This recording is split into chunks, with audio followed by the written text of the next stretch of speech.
Hello, my name is Joan. I'm a plant and gardening content writer living in Lagos, Nigeria. I write about enlivening living spaces with tropical plants, and my aim is to inspire do-it-yourself gardening culture in my community. And so today I'd like to share with you 10 flowering plant ideas for sunny balconies. So let's get started. So first on the list is this lovely blue plant here. This is Evolvulus alcinoides, or commonly known as Evolvulus. It's a plant with a trailing habit, so I've put it on a pot holder, and for that reason it actually dries out quite quickly.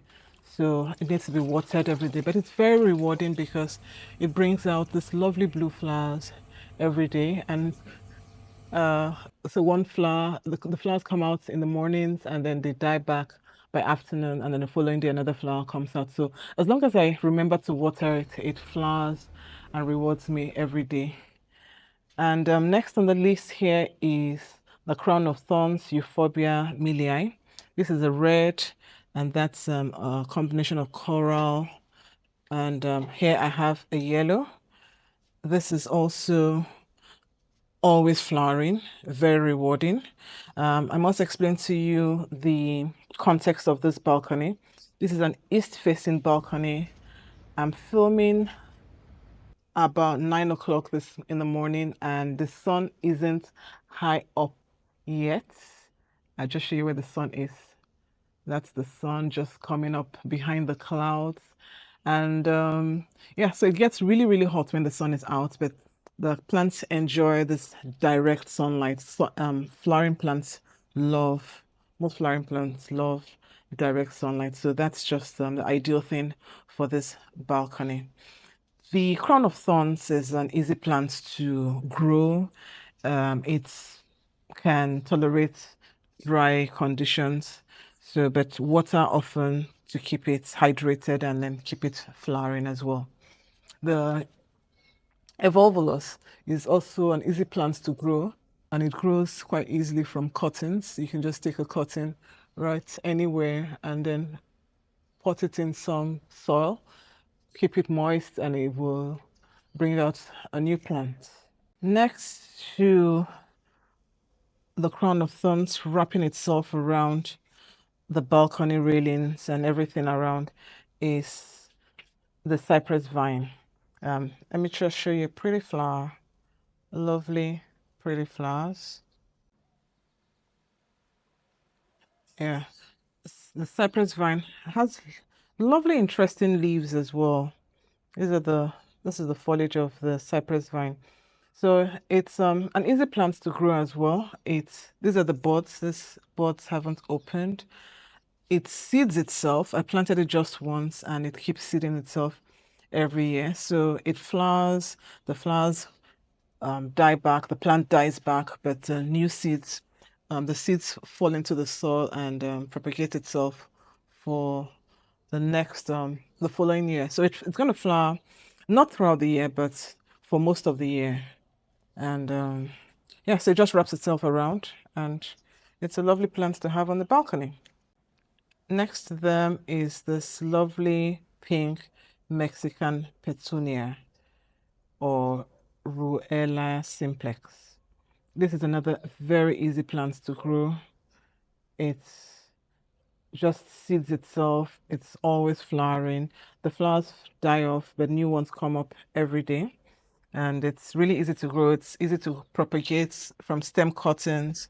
Everywhere you see a node, the plant can take up roots. And these are the seed pods of the um, developed flowers. So the flowers develop into seed pods. And so these are the seed pods. And when I water this portion, or water the garden, once water gets into it or touches it, it just explodes, it dehisces, and it sets its seed around. So it's quite a fun plant to have around the garden. It's low maintenance really because it just keeps growing and flowering and seeding itself. But it's a very thirsty plant though. I have my plants here in troughs, so I have to keep watering them. It gets really, really hot. So I'm hoping I can be done with this video before the sun really comes up. It's another type of petunia. It's a recumbent variety, so it just grows coming downwards this way. Next on the list is the firecracker plant. Now this is Rucelia equisitiformis. I just love the way it falls down. I just hung it on another pot holder on the opposite side of the Evolvulus. So this isn't flowering now, but I'll put a picture of when it was really flowering. So it's a very thirsty plant as well, and it rewards me with this lovely red firecracker like flowers. So this bell-like flowers. When it's in full bloom, the whole place is covered in red, hence the name firecracker plant. It's also easy to grow. This can be propagated from cuttings as well. So if it's grown in the ground, every point that touches the ground starts a new plant. So it's very, very rewarding. It's nice to grow this near a water feature in the garden, but I have this on the balcony. Next on the list is this Dendrobium orchid. I have 5 Dendrobium orchids hanging in a pot holder just over the balcony. So the Dendrobium orchids are easier orchids to grow. I find in my experience the most rewarding because they flower often. I got this last year, just a few months ago, and it's already reblooming. Next on the list is this Crossandra. This is an orange variety. It comes in orange and yellow. Those are the ones I've seen. It's an easy plant to grow. It grows from seeds, or you can transplant it as well from small plants or even a big plant.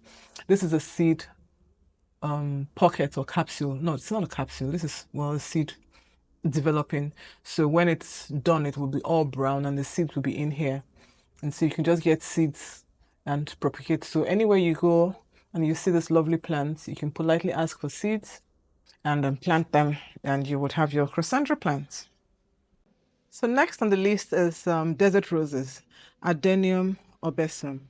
This one's growing in a small pot here, and that's the codex. So it's an easy plant to care for. It's tolerant of neglect, but it likes to be hydrated, not overwatered. If you touch the codex and find that it's already getting soft, then it's time to back off watering it. But hopefully you won't get to that point. So it propagates from seeds. It takes a longer time to grow from seeds though. And you can also grow it from cuttings. So cut off the stem. I have a video about caring for desert roses.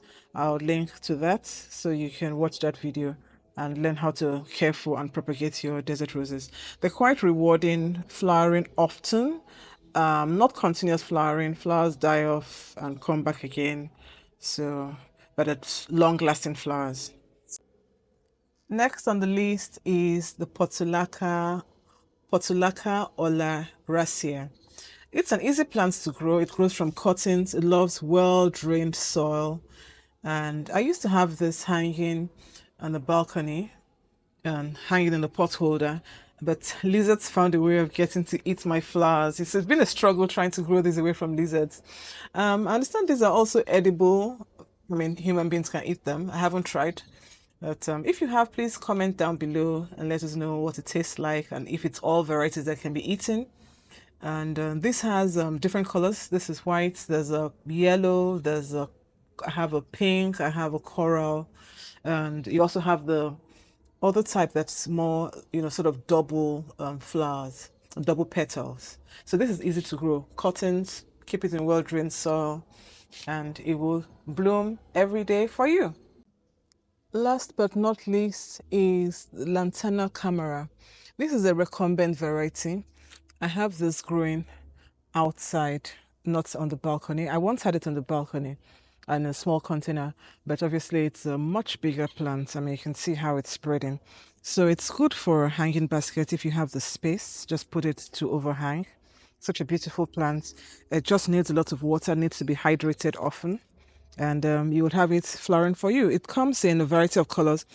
I think this recumbent one had a white. I'm not sure, but this is lilac. The others that grow upright, as tall as trees. so be careful when choosing. I like this particular type for hanging baskets. So thanks for watching. I hope you enjoyed this. I'm filming this on a Sunday morning because it's usually the quietest time of the week here in Lagos, but now the noise has started. So I hope you enjoyed this and picked up a few tips. And if you did, please do like, comment, and subscribe to my channel, Plants in Tropical Spaces. So see you in the next video. Bye.